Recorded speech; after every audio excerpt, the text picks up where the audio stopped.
sejak kebangkitan ulama bersama pengikut-pengikutnya istiqomah dan setia jaga akidah dan sunnah Rasulullah. Alhamdulillah segala puji baginya ulama bersama pengikut-pengikutnya istiqomah dan setia menjaga agama nusa dan bangsa. Mari kuatkan niat kita, kita bulatkan tekad kita, terus lanjutkan amal kita, mengembangkan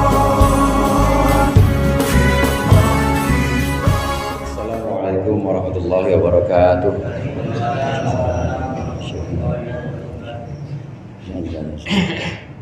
Hadirin nabi sallallahu. Al-Fatihah. A'udzubillahi minasyaitonir rajim. Bismillahirrahmanirrahim. Alhamdulillahirabbil alamin, arrahmanir rahim, maliki yaumiddin. Iyyaka na'budu wa iyyaka nasta'in. Ihdinas siratal mustaqim. Siratal ladzina an'amta 'alaihim ghairil maghdubi 'alaihim waladdallin. Amin. Bismillahirrahmanirrahim. Alhamdulil muallimit tullabi wa musahhilil khairi liman yata'allamu. Thumma as-salatu wassalamu 'alan nabi wa alihi wa sahbihi jayudhamu. Ya Rabbana kaffir 'anna dhunubana wa walidina wa liman huwa muslimu. Nad'uka Allahumma ilman nafi'an min yawmina ilal hisabi yaqumu. Amin amin amin wa ya fattahu. Amin amin amin wa ya alimu. Bismillahirrahmanirrahim. Alhamdulillahilladzi hadana li hadza wa ma kunna linahtadiya laula an hadanallah. Asyhadu an la ilaha illallah wahdahu la syarika lah wa asyhadu anna Muhammadan abduhu wa rasuluh.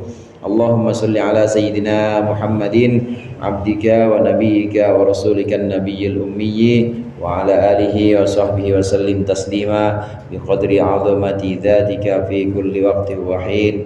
Amma ba'du. Para ustaz, para hujjah, segenap sesepuh dan seluruh jamaah musholla, jamaah Masjid Al-Ikhlas yang dirahmati oleh Allah. Alhamdulillah malam hari ini kita berkumpul kembali untuk mengaji tafsir Jalalain. Mudah-mudahan apa yang akan kita baca menjadi ilmu yang bermanfaat di dunia wal akhirah. Amin ya rabbal alamin.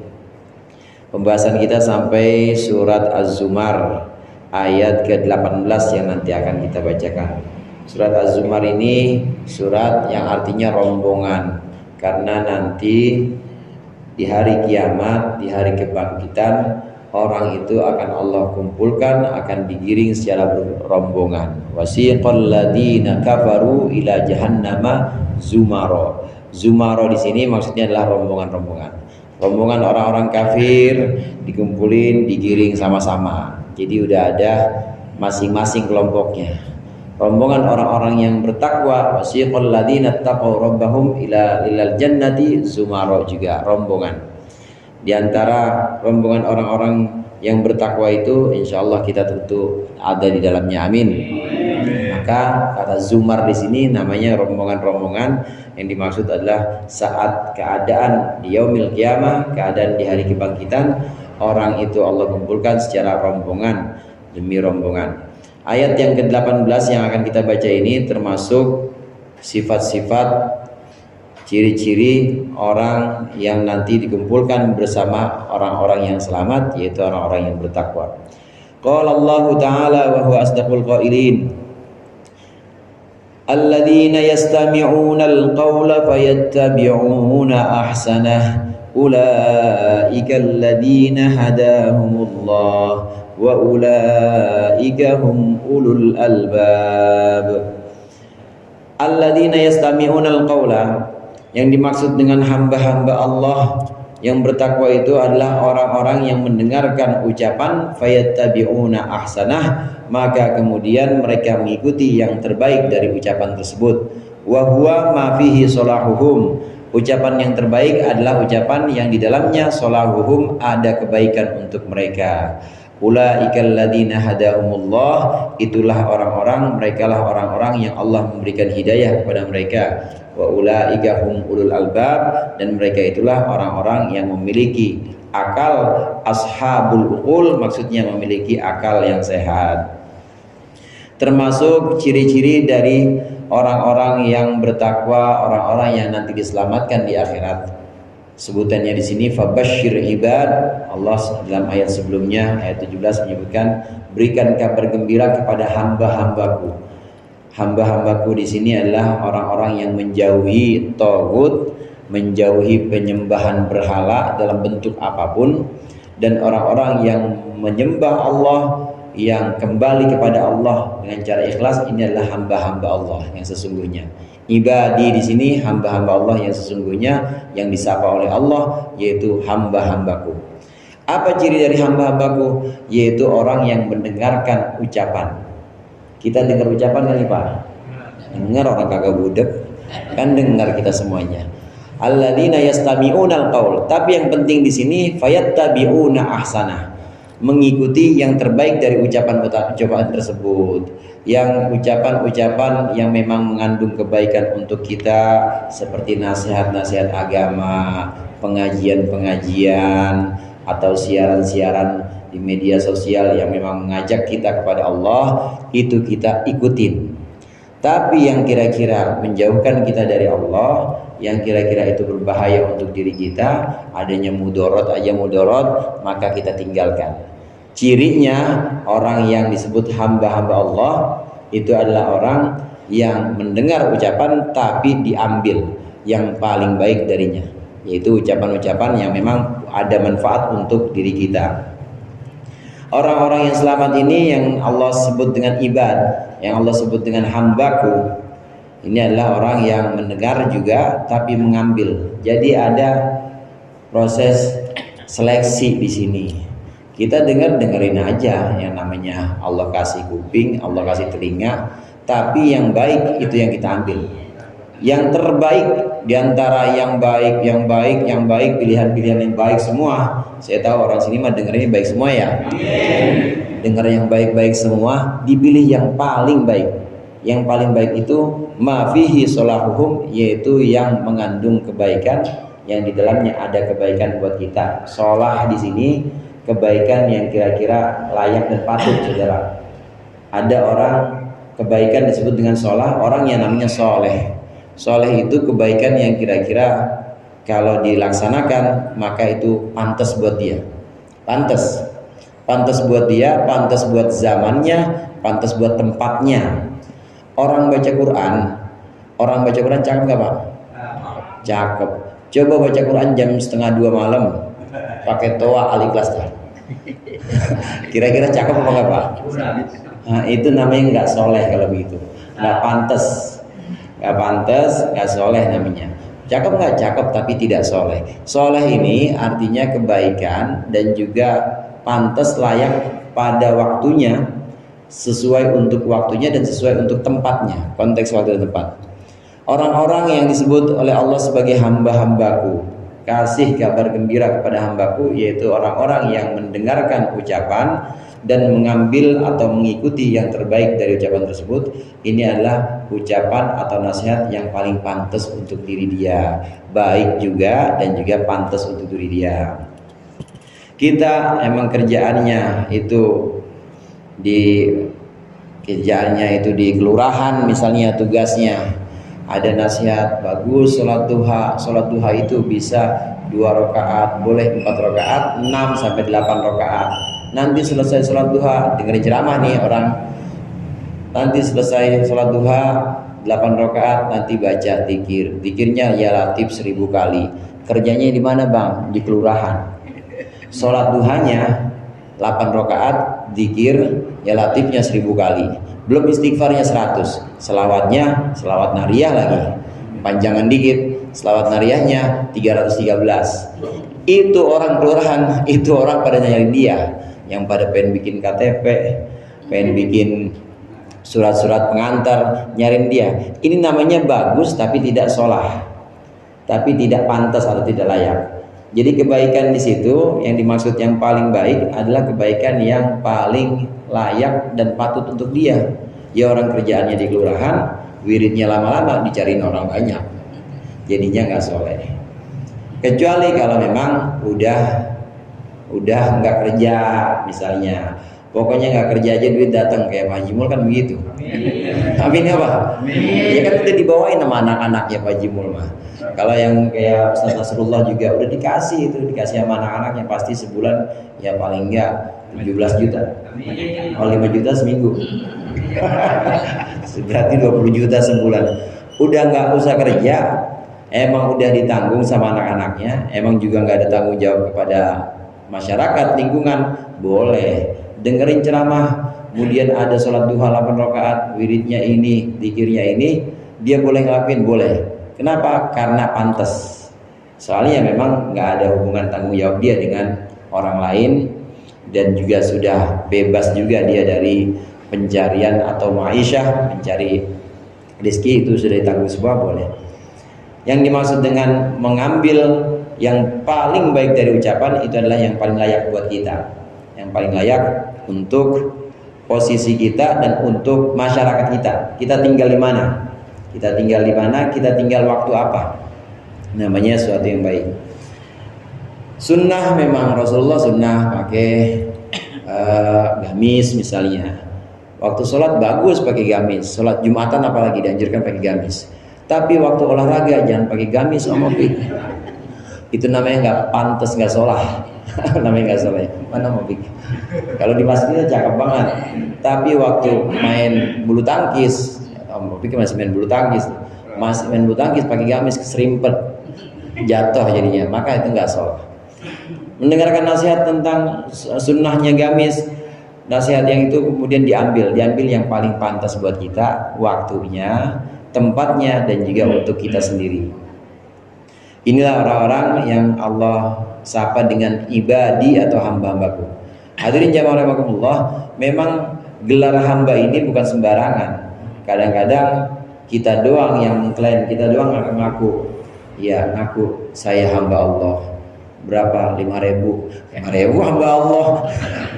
Kan dikit aja loh hamba Allah. Ntar banyak kita sebutin demi segitu ya. Banyak. 10 juta coba hamba Allah, kagak mau dia. 10 juta sebutin Haji siapa sini? Minta sebutin, cuma kalau 10.000 hamba Allah aja tulis. Hamba itu bukan sembarangan ucapan hamba di Al-Qur'an. Kalau Allah sudah sebutkan fabasyir ibadi, beri kabar gembira kepada hamba-hambaku, ini memang Allah sudah memberikan dia titel atau predikat sebagai hamba yang benar-benar menghamba kepada Allah. Bukan cuma aku doang, bukan cuma ngaku-ngaku hamba, tapi Allah nggak ngakuin kita sebagai hamba. Orang yang ngaku-ngaku hamba, Allah belum ngakuin dia sebagai hamba, yaitu banyak. Tapi orang yang Allah akui sebagai hamba itu hanya orang-orang tertentu, diantaranya para nabi. Nabi Muhammad misalnya, Subhanalladzi asra bi 'abdihi lailan, diakui sebagai hamba. Maha suci Allah yang memperjalankan malam hari hambanya, Allah disebut hambanya. Para nabi yang lain juga Allah sebutkan sebagai hambaku. Nah, kalau kita belum tentu. Bagaimana supaya kita bisa disebut sebagai hamba Allah? Ini diantaranya ciri-cirinya, yaitu kita mendengarkan ucapan-ucapan yang baik-baik. Di antara yang baik itu pilih yang paling baik, yaitu yang di dalamnya ada yang layak untuk kita, sesuai dengan pekerjaan kita, sesuai dengan waktu, dan sesuai dengan tempat di mana kita tinggal.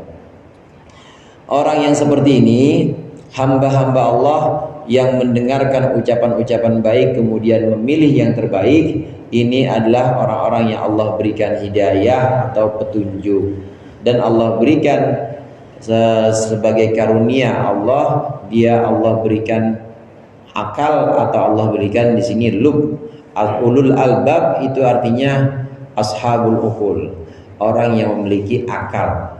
Karena akal inilah yang merupakan nikmat dari Allah dan juga nikmat yang besar juga.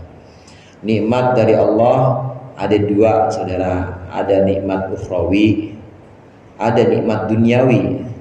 Nikmat ukhrawi ini cuma bisa didapat untuk orang-orang yang mensyukuri nikmat duniawi. Nikmat ukhrawi maksudnya nikmat akhirat. Nikmat akhirat cuma didapat untuk orang-orang yang mensyukuri nikmat dunia. Apa nikmat akhirat itu? Selamat dari neraka dan masuk surga. Itu nikmat akhirat.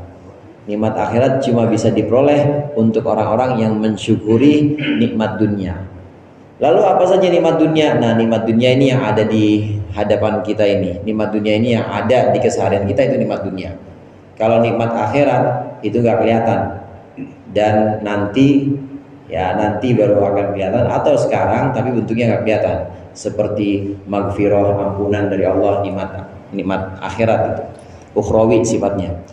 Kemudian Allah berikan kelapangan dadanya, alam nashrah laka sadrak, seperti dilapangkan dadanya untuk menerima Islam, itu juga termasuk nikmat ukhrawi. Ada nikmat duniawi. Nikmat duniawi dibagi dua lagi, ada nikmat jasmani, ada nikmat rohani. Nikmat jasmani, kaki kita, tangan kita, mata, kepala, semua badan kita, itu nikmat jasmani. Nikmat rohani, bagian dari nikmat dunia yang rohani, ini diantaranya adalah akal. Akal Allah berikan kita sejak kita lahir, itu kita udah punya akal. Nanti berkembang terus. Mulai 1 tahun, 2 tahun udah mulai bisa diajarin baba lu ma, mulai manggil mama, mulai manggil karena udah bisa niruin, kasih akal. Lama kelamaan akal ini makin sempurna. Manusia seperti itu. Orang yang mensyukuri nikmat akal, inilah orang-orang yang nanti akan Allah berikan nikmat akhirat nanti, karena mensyukuri nikmat dunia yang namanya akal. Nikmat dunia termasuk nikmat dunia yang ruhani sifatnya adalah iman dan Islam. Iman dan Islam kita ini adalah nikmat duniawi, sifatnya rohani, bukan ada di jasmani. Kita nyari Islam sebelah mana ya? Di tangan kita nggak ada. Iman apa ada di kaki kita? Nggak ada. Adanya dalam ruh. Orang yang mensyukuri nikmat rohani berupa iman, Islam, kemudian akal. Akalnya dipakai terus buat ngaji. Ngaji kan mikir, saudara ya? Mikir, saya tahu, mikir-mikir. ngaji kagak maksudnya.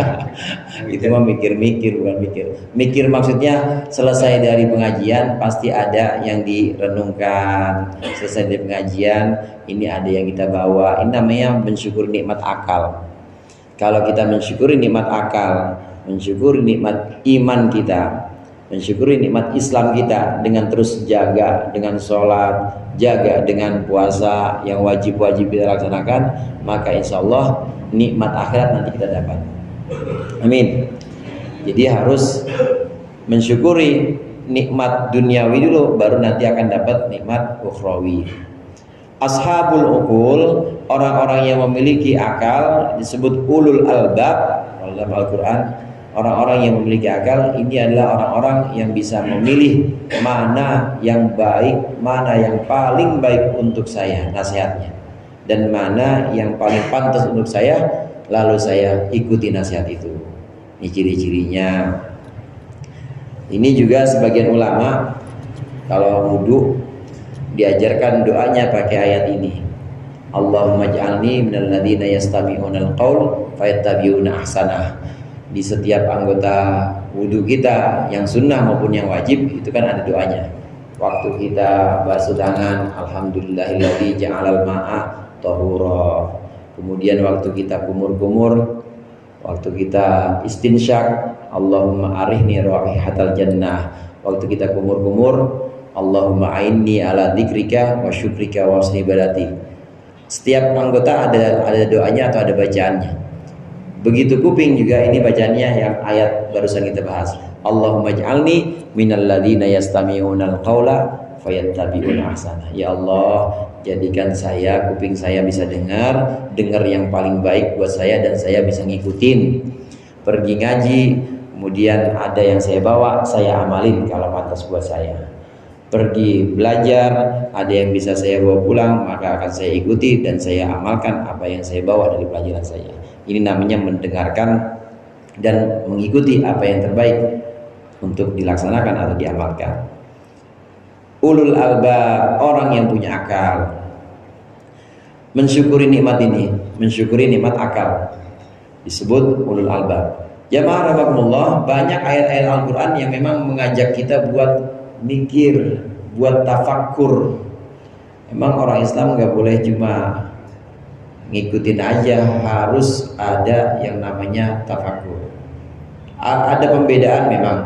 Urusan ibadah itu memang taklid kita. Kalau urusan ibadah taklid, ikut aja sama Rasulullah, ittiba, ikut. Subuh berapa rakaat Pak? 2, maghrib 3, zuhur, asar, isya 4, ikut aja udah begitu. Wudu mulai dari yang sunnah tangan, yang terakhir apa Pak? Yang terakhir kaki. Ikut aja begitu, jangan dibalik, kaki dulu, tangan terakhir, jangan. Namanya nggak ngikutin Nabi, harus ngikutin kalau namanya ibadah. Puasa dari subuh sampai maghrib, jangan dibalik dari maghrib sampai subuh. Di zuhur makan es kelapa, jangan. Pokoknya ngikutin Nabi dan nggak usah dipertanyakan kenapa 2 rakaat subuh ya, nggak usah dipertanyakan. Namanya ibadah, ngikut. Tapi kalau akidah, kalau keyakinan nggak boleh ikut. Kalau keyakinan ngikut juga, tapi lebih kuat lagi kalau keyakinan itu diikuti dengan, kalau keyakinan itu kemudian diimbangi dan dibekali dengan nalar atau dengan pikiran. Kalau saya bilang sama Bapak, misalnya saya cerita sama Bapak sekalian bahwa ada soto yang paling enak, soto Kudus tuh di Jalan Haji Nawi. Saya cerita sama Bapak, saya ceritain. Nah, yakin nggak Bapak kalau bener itu soto yang paling enak? Kalau belum saya ajak, yakin nggak? Yakin apa nggak Pak? Kapan-kapan jalan-jalan sih. Itu gak bakal yakin kalau belum bisa membuktikan. Demikian juga iman atau akidah, ini harus dengan pembuktian. Pembuktiannya bisa pembuktian berupa nakli, dalil nakli berupa ayat atau berupa hadis, bisa pembuktian berupa akal. Wujud, Allah punya sifat wujud. Percaya Bang kalau Allah punya sifat wujud? Percaya. Apa buktinya? Nggak tahu. Saya mau ikutan aja sama guru saya. Berarti keyakinan yang nggak tapi kuat, karena ngikut doang. Diterima nggak? Diterima sih, imannya diterima. Cuma keyakinan yang nggak akan kuat. Nih yang begini, nanti kalau dikasih Indomie, kalau dikasih ya santunan banyak-banyak dari orang lain, itu bisa ngikut aja sama akidahnya orang lain, karena nggak kuat. Tapi kalau dia ditanya, percaya Bang kalau Allah wujud? Percaya. Apa buktinya? Buktinya qul huwallahu ahad, Allahus samad, lam yalid walam yulad walam yakul lahu kufuwan ahad. Dalil-dalilnya semua disebutin. Bukti akalnya disebutin.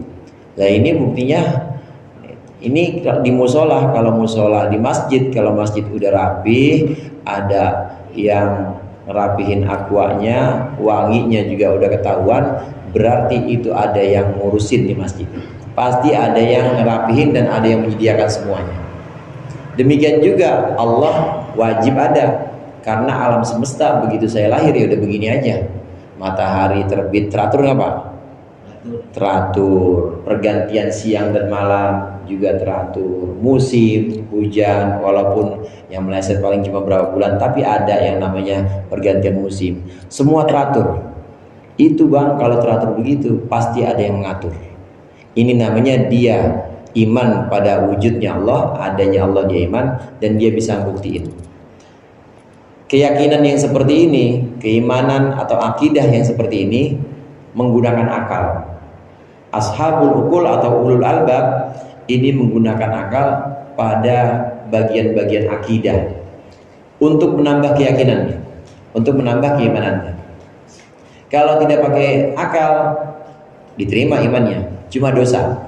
Kenapa dosa? Tidak bersyukur akan nikmat akal yang sudah Allah kasih pada dia.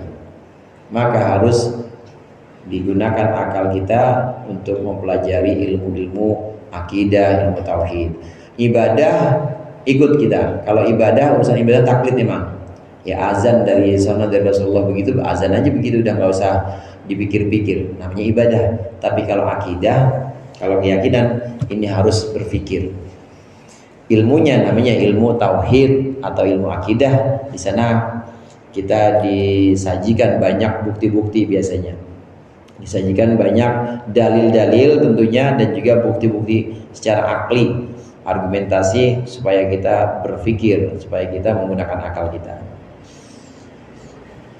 Di Al-Quran sebutan ulul albab, kemudian sebutan ulul absor, atau sebutan afala ta'qilun, afala tatafakkarun, apakah kalian tidak menggunakan akal, apakah kalian tidak berpikir, ini banyak sekali. Karena memang harus menggunakan akal kita.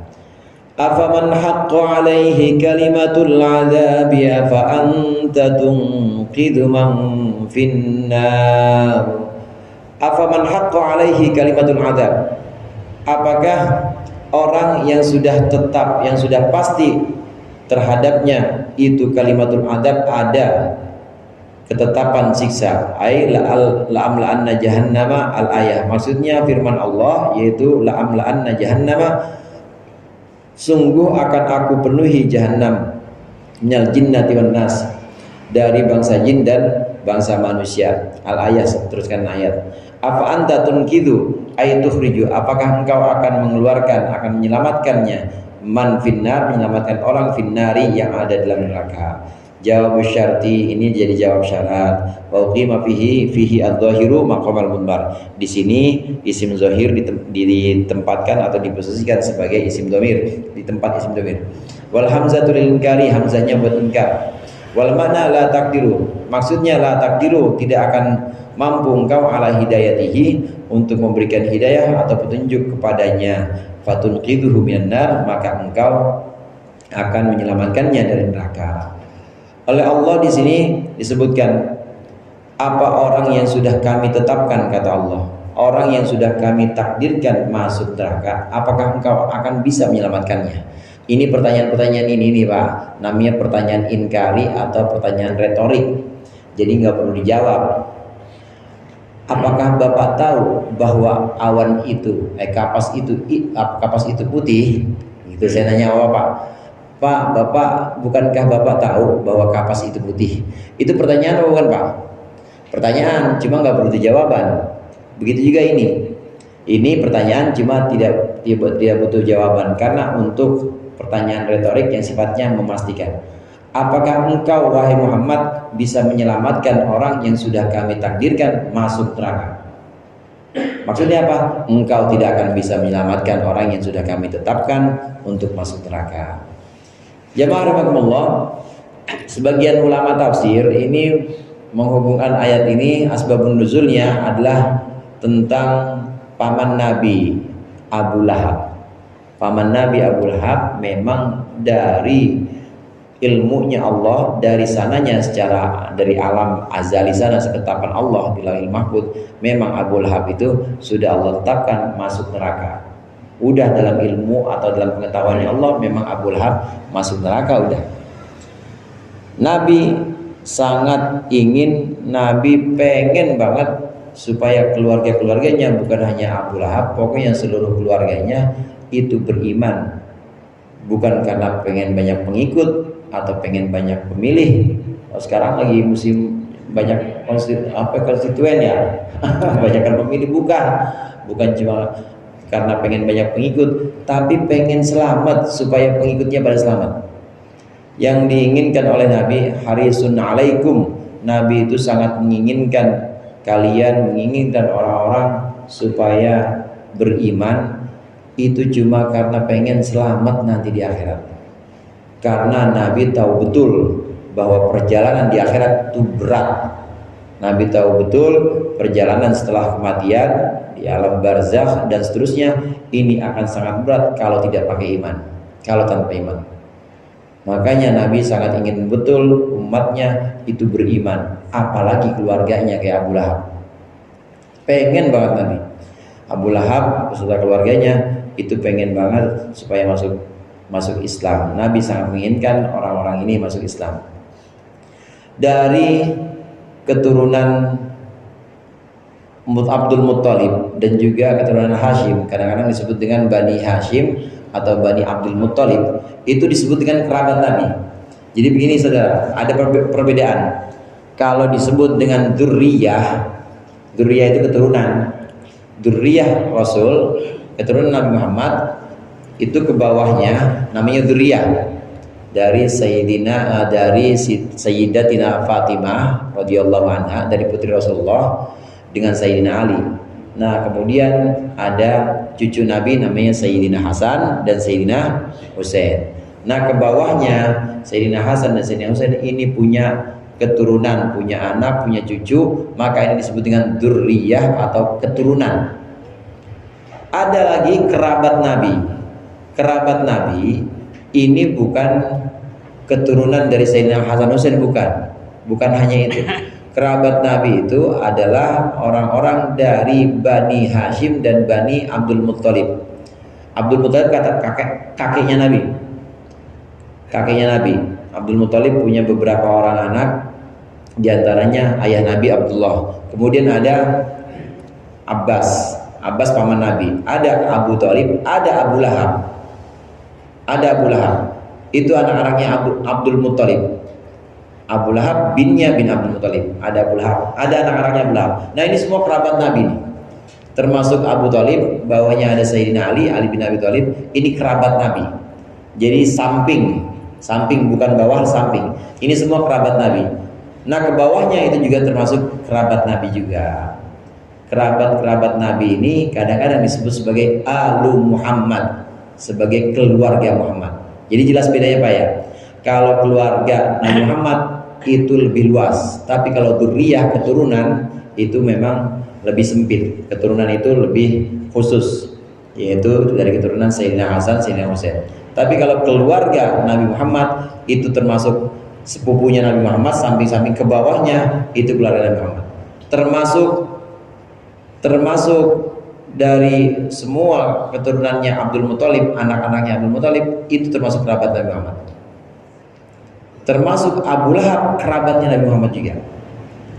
Oleh karenanya tetap tidak boleh kita mencaci maki atau kita mengolok-olok Abu Lahab, nggak boleh tetap. Kenapa? Karena kerabat Nabi. Pernah satu waktu anaknya Abu Lahab ini perempuan nangis datang kepada Nabi. Kenapa emang? Neng, itu kan berarti kan sepupu Nabi ya. Sepupu Nabi. Kenapa? Itu orang-orang pada ngatain saya, ente anaknya kayu neraka. Itu bilang gitu kan ya. Ente anaknya kayu neraka, nangis bapaknya digituin. Anta bintu hatobin nar, kata orang-orang gitu. Kamu ini anaknya kayu neraka, udah gak bisa macam-macam. Padahal udah iman, tapi karena mendengar itu nangis ngadu pada Nabi. Nabi marah. Nabi bilang ke orang-orang, mana orang-orang yang bilang, jangan pada menyakiti keluargaku, jangan pada menyakiti keluargaku, karena bagaimanapun keluargaku adalah aku. Yang menyakiti keluargaku berarti menyakitiku. Jadi nggak boleh ngolok-ngolok sama Nabi. Abu Lahab termasuk Alu Muhammad, termasuk keluarga Nabi yang kita juga tidak boleh mengolok-ngoloknya. Ini Abu Lahab yang padahal Abu Lahab ini sudah ulama sepakat, ittifaq, semua ulama sepakat bahwa Abu Lahab itu sudah pasti masuk neraka. Dan dari sononya memang ditakdirkan masuk neraka. Di ayat ini disebutkan, apakah engkau bisa Muhammad, apakah engkau bisa menyelamatkan orang yang memang sudah aku takdirkan masuk neraka? Enggak bisa Muhammad, tetap. Ya, ayat ini memastikan, menegaskan bahwa ketetapan Allah kalau memang sudah Allah tetapkan masuk neraka, masuk neraka. Dinasehatin, dikasih petunjuk, dikasih petuah-petuah, tetap tidak akan bisa membuat dia itu kemudian beriman, nggak bisa, karena memang sudah ditetapkan oleh Allah sebagai penghuni neraka. Ini ayat untuk Abu Lahab, asbabun nuzulnya. Saya katakan tadi di sini ijma atau sepakat ulama bahwa Abu Lahab itu meninggal dan meninggal dalam keadaan kufur. Dan meskipun begitu, tetap hari Senin dapat remisi, namanya apa? Remisi kalau di tahanan. Hari Senin tetap dapat remisi Abu Lahab. Karena waktu hari Senin pernah suatu hari Senin Abu Lahab ini benar-benar girang karena ponakannya lahir, ponakannya namanya Muhammad, Nabi Muhammad begitu. Saking girangnya, ini budak namanya Suwaibah Aslamiyah dibebasin. Engkau aku bebaskan dan ikut sana sama Aminah, urusin ponakan saya yang baru namanya Muhammad. Senang banget tuh hari Senin. Maka setiap hari Senin Abu Lahab diringankan siksanya karena cinta kepada Nabi Muhammad Sallallahu Alaihi Wasallam. Itu cuma sekali-kalinya hari Senin doang, Pak. Gimana kita tiap maulid ya? Amin ya Pak. Kita kan tiap maulid, ada yang tiap malam Jumat baca maulid juga, ada yang tiap malam Jumat ini menyenandungkan pujian-pujian untuk Nabi. Ini kan bukti bahwa cinta. Orang Abu Lahab aja yang cuma sekali-kalinya diringankan siksanya, apalagi yang tiap malam Jumat. Amin. Apalagi yang tiap maulid kita cinta kepada Nabi, pasti itu diringankan insya Allah nanti, atau diangkat. Diringankan beda ya Pak, bukan diangkat tapi diringankan. Tiap hari Senin diringankan. Yang tadinya mungkin barangkali yang tadinya ya 1000 pukulan, ini diringankan cuma berapa gitu. Pokoknya diringankan. Diskon. Kalau Abu Thalib, kalau ini kan Abu Lahab. Kalau Abu Thalib, ini ulama beda pendapat. Ada sebagian ulama yang mengatakan bahwa Abu Thalib itu meninggal dalam keadaan kufur, belum iman.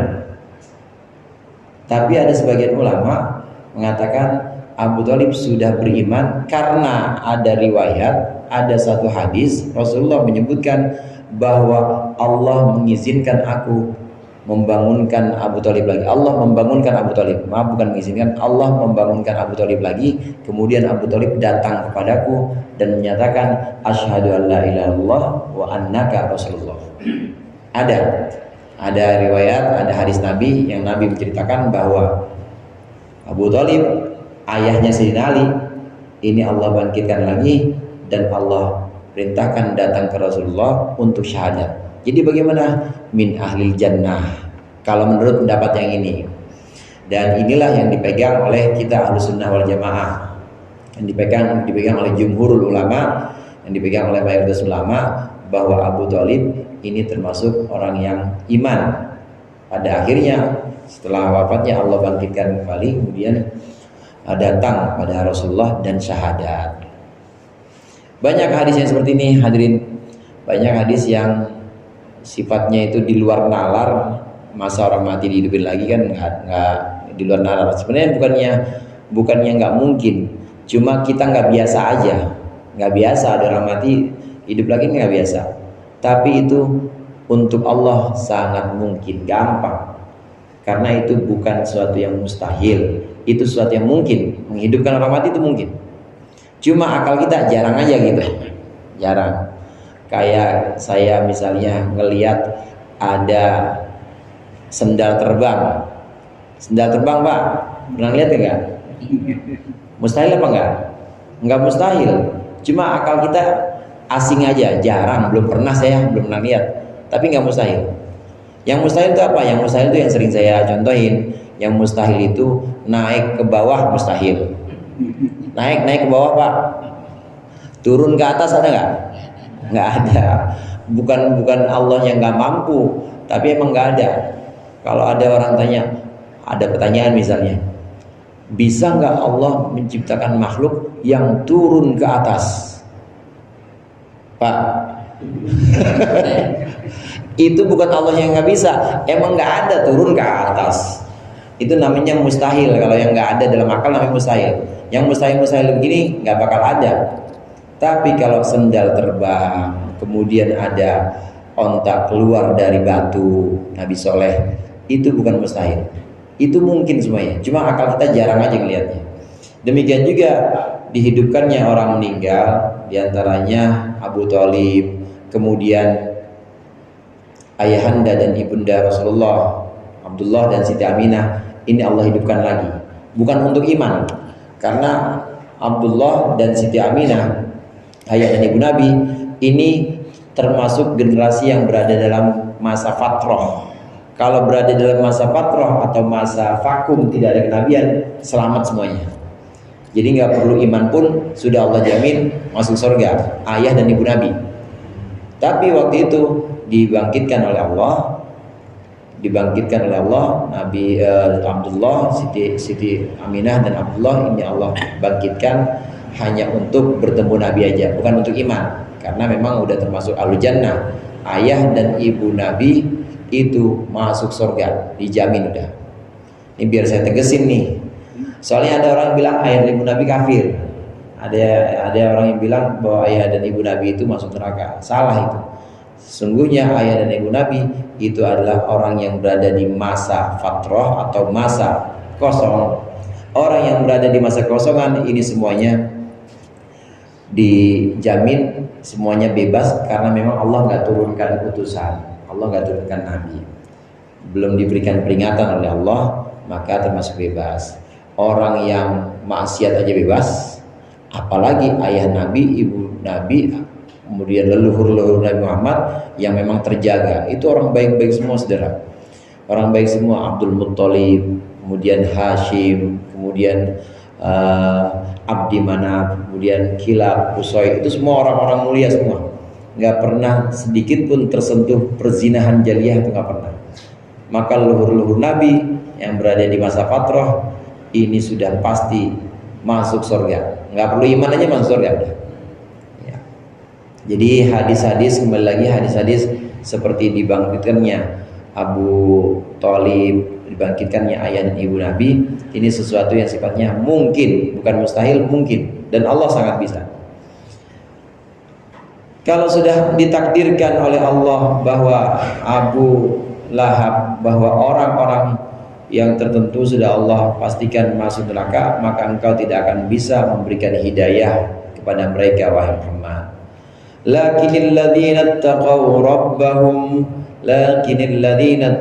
rabbahum lahum ghurafun min fawqiha ghurafun mabniyah tajri min tahtiha al-anhar wa'dallah la yukhlifullahu al-mi'ad. Sedikit lagi. Tetapi orang-orang yang bertakwa kepada Tuhannya, bi an ata'uhu, dengan cara mentaatinya, lahum ghurafun min fawqiha ghurafun mabniyah, baginya itu ada ghuraf, ada kamar-kamar, ruangan-ruangan yang di atasnya itu ada ruangan-ruangan yang dibangun tajri min tahtihal anhar, yang di bawahnya mengalir air, mengalir sungai. Ay min tahtil ghurafil fawqal yatil wa tahtal nabi. Di bawah kamar, ruangan atau di atas ruangan itu ada sungai yang mengalir. Wa'dallah, ini adalah janji Allah, mansubun bi fi'lil muqaddar, ini dinasabkan dengan fi'il yang dikira-kirakan. La yukhlifullahu al-mi'ad, Allah tidak akan mengingkari janjinya. Wa'dahu, maksudnya Allah tidak akan mengingkari janjinya.